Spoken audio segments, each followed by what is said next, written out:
राष्ट्रवादी काँग्रेसची पहिली यादी जाहीर झालेली आहे आणि या यादीमध्ये सिन्नर विधानसभा मतदारसंघाचे आमदार माणिकराव कोकाटे यांना पुन्हा एकदा संधी देण्यात आलेली आहे। माणिकराव कोकाटे आपल्यासोबत आहेत। पुन्हा एकदा मतदारांसमोर जात आहात। पाचवी निवडणूक आहे आपली। प्रत्येक निवडणुकीला मी मतदारसंघामध्ये डेव्हलपमेंटचाच विचार केलेला आहे आणि अनेक वेळा मला पक्षही बदलावे लागले, नेतृत्वही बदलावं लागलं, प्रतिकूल परिस्थितीमध्ये लढावं लागलं, संघर्ष करावा लागला। पण त्या पाठीमागचा उद्देश फक्त माझ्या मतदारसंघातली जनताच होती, दुसरं काहीही त्यामध्ये स्वार्थ नव्हता। कारण मी कुठेही मंत्रिमंडळात सहभागी झालो नाही, मी कुठेही महामंडळावरती गेलो नाही, कुठल्याही पदाची अपेक्षा केली नाही, कुठले पद मागितलं नाही। फक्त मतदारसंघाची डेव्हलपमेंट हा एकमेव विचार माझ्या मनामध्ये होता आणि आत्ताच्या घडीला मी आता बऱ्यापैकी समाधानी आहे।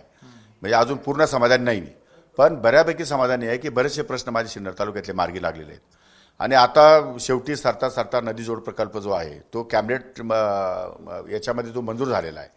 त्याचप्रमाणे आमच्या एक 2-3 गावच्या उपसा जलसिंचन योजना होत्या, बारगाव पिंपरी, पाटपिंपरी, सुळेवाडी, त्यांचं कर्जही कॅबिनेटवरती माफ झालेलं आहे। तिसरी महत्त्वाची, अत्यंत महत्त्वाची गोष्ट म्हणजे आमच्या आदिवासी बांधवांचं जे श्रद्धास्थान आहे आद्य क्रांतिकारक राघोजी भांगरेचं स्मारक, ते आंतरराष्ट्रीय पातळीवरचं स्मारक माझ्या मतदारसंघामध्ये घेण्यासाठी त्यालाही मान्यता मिळाली आहे। त्याला जवळपास 281 कोटीला मान्यता मिळाली आहे।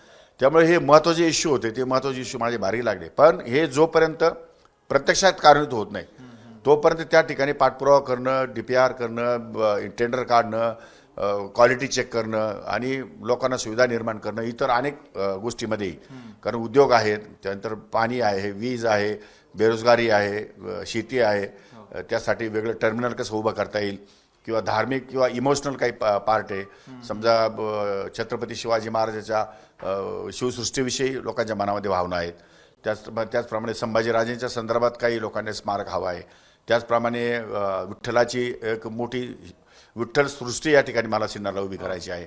असे जे इमोशनल प्रश्न आहेत त्याच्या सहविकासाचे प्रश्न एकत्रितपणे सांगड घालून आणि मला या सिन्नर तालुक्याचा सर्वांगीण विकास करायचा आहे आणि म्हणून ही विधानसभा माझ्या दृष्टीने फार महत्त्वाची आहे। पण सर, लोकसभा निवडणूक अद्यापही नागरिक मतदार विसरलेले नाहीयेत। तुमच्याच मतदारसंघातला एक उमेदवार हा खासदार झालेला आहे, हा गॅप कसा भरून काढणार? नाही, लोकसभेचे इश्यू वेगळे आहेत, लोकसभेचे विषय वेगळे आहेत, लोकसभेचे इश्यू वेगळे आहेत आणि आमच्या मतदारसंघातले वाजे हे उमेदवार असल्यामुळे, स्थानिक उमेदवार असल्यामुळे जनता, तुम्हाला मी अगोदर सांगितलं की सिन्नरची जनता अत्यंत हुशार आहे। त्यांच्या विधानसभा मतदारसंघाला जर खासदार मिळत असेल तर ते कसे थांबतील? तर त्यांनी तो जाणीवपूर्वक निर्णय घेतलेला होता, तो त्यांनी राबवला। त्यांनी स्वतःहून निर्णय घेतला की आपल्याला ह्यावेळेस वाजेंच्या पाठीशी उभं राहायचं, कारण त्यांना पक्षाचं तिकीट आलं होतं। त्यामुळे आता त्या लोकांनी मोठ्या मताधिक्याने त्यांना या ठिकाणी सिन्नरमधून मतं दिली।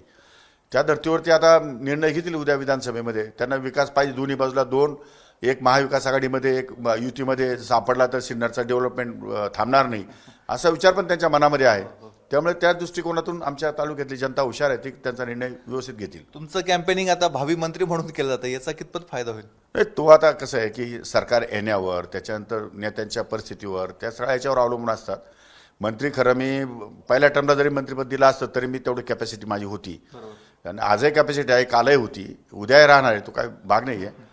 मिळाली संधी तर विचार करू, नाही मिळाली तर काही फरक पडत नाही, मी सक्षम आहे निर्णय घेण्यासाठी। उदय सांगळे समोरचे उमेदवार असू शकतात आणि हे निवडणूक कुठेतरी जातीयवर जाईल अशी देखील शक्यता व्यक्त केली जाते। ओबीसी विरुद्ध मराठा हा वाद देखील बघायला मिळेल। नाही, ओबीसी वगैरे आमच्याकडे काही नाही। ओबीसी म्हणजे मीच ओबीसी आहे, आमच्याकडे ओबीसी नाही आहे। ज्या माणसाचं तुम्ही नाव घेता तो ओबीसी नाही, तो NT आहे।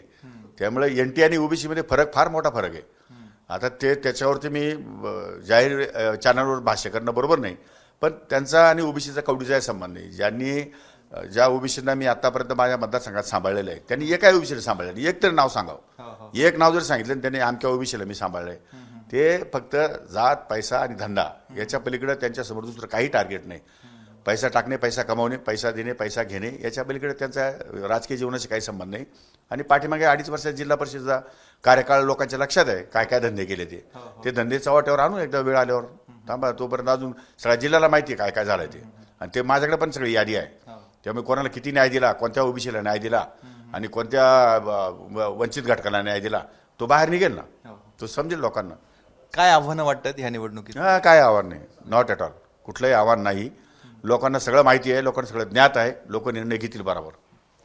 हे आहेत माणिकराव कोकाटे।